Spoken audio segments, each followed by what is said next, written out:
This week's Brew the Coaches question comes from Nick Breen. Apologies, Nick. This question came in at the end of 2023. This year, I've completed 1 marathon and 2 50Ks, and it's been the most successful year as a runner. Next year, I want to take the jump to a 50 miler, but I know that I'm going to have to make a bit more effort, both in terms of consistency and with strength and conditioning. Looking at my Strava bars for the year, they are all over the place. Whether it's a rolled ankle or a niggle elsewhere, I can't seem to nail down more than 4 weeks or so of consistent mileage. Even in my most recent training block, the 50K I ran last weekend, there were 2 weeks which I only managed 1 run. One because of a cold, which always seems to hit me in training blocks, and one because of shin splints. This year, I've also suffered with something akin to plantar fasciitis and a few rolled ankles. None of these injuries have been long-term, but they've been enough to disrupt my training and prevent me from logging consistent weekly miles. I sleep well, eat well, and I'm always careful not to increase my mileage too suddenly. I'm definitely not a fast runner, and my easy runs are easy. I can only put it down to a crappy strength and conditioning. I try to fit in 2 sessions a week, but if I'm honest, it's more like 1 and sometimes none. My sessions are also quite short, and I never finish them thinking, whoa, that was a good workout.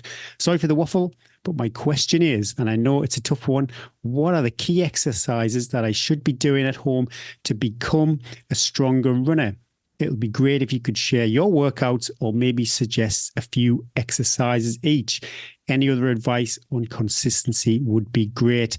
Thanks, Nick Breen. Nick, well, that must be so frustrating, just that stop-start all the time. That would drive me crazy. Rebecca, anything, maybe any red flags, maybe from a medical point of view? I think what Nick describes, and thanks for this question, is probably not uncommon to lots and lots of runners, that we really struggle for consistency in our training. Lots of things occur in life to sort of knock us off a path, let alone things like little niggles and injuries that occur, things like colds. In terms of red flags, I would say there's a lot of sort of minor injuries there, or sort of little overuse type injuries, which probably belie the fact that maybe that underlying strength and conditioning isn't where it probably needs to be. And you're probably in this bit of a pattern where it's boom and bust, really. You sort of go for it, something happens, it tails off to virtually nothing, and then you go again. So even though you're paying attention to things like sleep and eating, not trying to increase your mileage too suddenly, something's probably still off in that balance, really. And I think it would be, as you've picked out yourself at the end, asking about exercises, I think underpinning this is going to be a really consistent strength and conditioning program. And I think if you can adhere to that and make those the absolute minimum sessions you're going to do, you will see the dividends of that. And usually in not too long a period of time, so 6-8 weeks, you can certainly see strength gains. And I think if you make those sessions sort of important when you're coming back from injury, so rehab yourself properly, and then not really worry about the mileage at all until you've completed that. I think in terms of the colds as well, it's not unusual for us to get numerous colds, particularly if we share our life with children. We're going to be picking up stuff all the time, and it's not necessarily something deficient in you, in your immune system. It's just that we come across these things and we are susceptible to them, and we're more susceptible to them if we are sort of overtraining. So it is one of the red flags that we think about, but it's not unusual in itself to have the odd cold. I think it's how you generally feel, whether if that's accompanied by periods where you feel very fatigued or anything else. I would certainly want to look at that. But I think, again, it's about just allowing yourself recovery. So when a cold hits, accept that you're not going to train to what you want to that week, and then regress it a little bit and build it back up, and just accept those things are part of life. As I say, particularly if we've got children, it will just be a fact of life. You're going to pick up various illnesses during that period of time.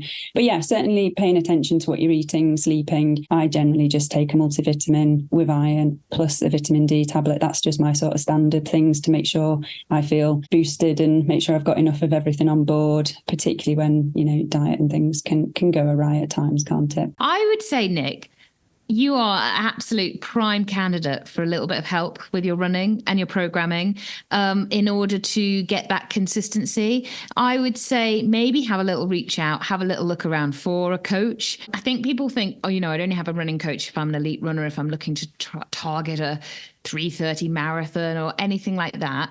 But actually here, this is where I do a lot of help with people, is like helping them program their sessions into their life and making sure that it's sustainable for that consistency and that it's at the right level, and often holding people back so that you build yourself back up very slowly and gradually. And you don't need to worry about it, Nick. You don't need to put the energy into what should I be doing? Oh, I can't fit that strength. The first thing that goes always is, if you're busy, the strength and conditioning, that's going to go, that's not going to fit in. But your history, that's the thing that should stay. So having somebody like in your corner a little bit going, these are the exercises you need to do. Like you said to us, these are the exercises that you need to do. We need to do this twice a week. You need to report back to me that you spent that 20 to 30 minutes doing that exercise. And then alongside that, we're going to rebuild you really slowly and carefully, but we're going to be able to rebuild because you've got that foundation of strength as well. So I would say maybe have a little think about that as well. You said, something else that I thought, oh, careful. Was it even your last training block, 50K? You only managed one run. Don't beat yourself up.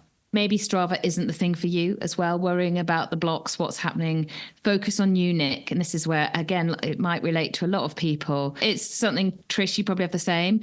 The amount of time I spend talking to clients about comparison being the thief of joy, comparing themselves to others, what others are doing. There's no right way, horrible phrase, to skin a cat.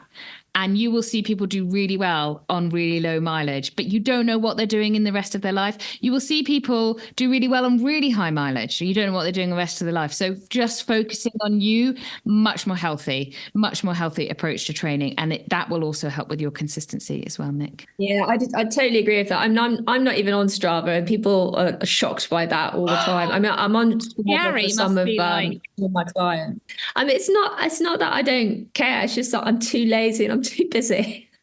So I just don't, I'm not even on it. Yeah, I mean, at the end of the day, we run because we love it, right? So that's the key thing. We definitely want to get some consistency back in your training. I'm just going to go through some of the things that I think that could potentially help you, Nick. And I think first one is, if you want to do with consistency, if you can't run, a good thing to do when you're a little bit under the weather, which will still help, is walk. So you still want to do time on your feet. And if you can walk when you're not feeling great, then I would, instead of running, I would try and walk.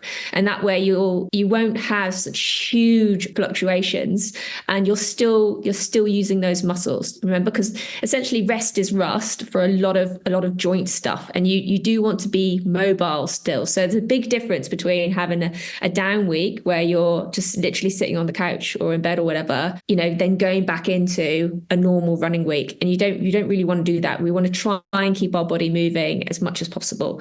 So try and help consistency, maybe lower what you're doing, but try and do something every day, whether it's running, walking, whatever. Try and do something every day. In terms of key exercises that you could be doing at home, I would say with strength and conditioning, if you can, 100% try and get to a gym. If you can't, because that's not available to everyone, it's not an option for everyone, that's absolutely fine. But I would invest in some weights. You can get loads of secondhand weights now on Facebook or whatever, because people got all their gyms and now they don't want them anymore. So if you can invest in some weights, try and get them to use at home. And I would say you probably need to do a good foundation block first, where you're focusing on form, and then you need to be starting to move into lifting heavier. So a session, for example, that you might do, I use a lot, is something like 4x4s, where you do 4 reps of 4 sets, and you'll have maybe 2 to 3 minutes recovery in that. And that's lifting heavier. Obviously, I'm telling you a workout here, but at the end of the day, you've got to see if that workout is appropriate to you. And you have to do that heavier stuff with good form. So you must do a foundation block where you are focused purely on form, and that is low weight, that foundation block. Okay, so that's something you could think about, maybe talk about, like Eddie said, with a coach if you want. The second thing I would say is type of exercises you should be doing. Now, I'm going to say 3 things, and they are 100%, I think. If you can't do anything and you're just going to do three things: deadlift, squat, single leg movements. Those are 3 things focus on if you are pushed for time, okay? And they will make the biggest difference.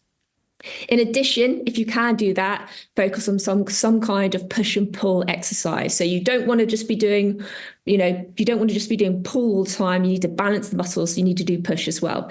What you've not talked about is your age or anything like that. So as you get older, that's gonna change how you do strength and conditioning to a point. So that's something to think about as well. The key thing for you is 100% to get some consistency, maybe get a little bit of some phases in your training.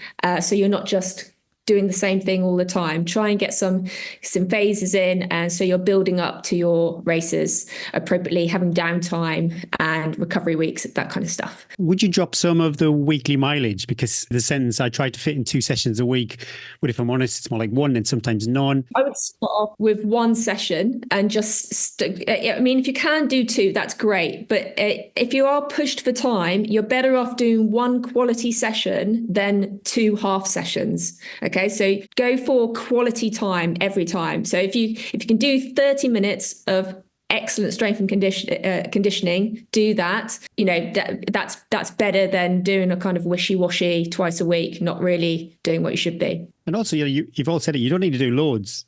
I find if I do too much, then that really damages the running workouts I'm trying to do. And it depends what you're doing as well. Like you don't want to be doing too much heavy lifting, so then it impacts on your running as well. You want to be doing, let's say you do 1 heavy lifting piece, but the next session you do could be more centered on plyometrics, could be more centered on conditioning as opposed to strength. So, there's just too much to kind of go into. You just need, like Eddie said, I think he probably needs just a bit more work around what specifically he wants to get out of it. And you don't need to buy tons of kit. I've got this dumbbell set where it's fundamentally 1 dumbbell, but you remove the plates to reduce the weight, and it takes up no room.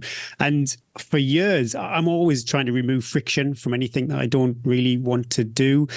So I used to just follow a YouTube video, and it wasn't ideal, but I think it was a situation where something was better than nothing. And not everyone has the time, and also like the cost as well. It's not an option for everyone. So there's plenty of stuff if you can do at home as long as you've got a relatively heavy weight. There's so many. You just have to Google. There's so many great exercise out there, especially for single leg movements. You don't need a huge weight because if you're doing exercise, a rucksack. Or a small child, or a bag of flour, or a tin. Hold a tin above your head and do some walking lunges, and you'll soon a couple of tins. What about the weighted hike? Could you incorporate that? I'm assuming it's a trail 50 miler. Would a weighted hike? Yeah, very good. Just as Trish always goes on about the load, don't suddenly load up your rucksack and then head out for a 20-mile weighted hike. Just put a picnic in your rucksack and a rug and some a flask of tea and a big bottle of water, and that's probably enough weight, just to start you off and head out for a couple of hours. Nick, let us know how you get on. We hope we've been a little bit of help for you. Yeah, best of luck. Nick. Good luck. Look.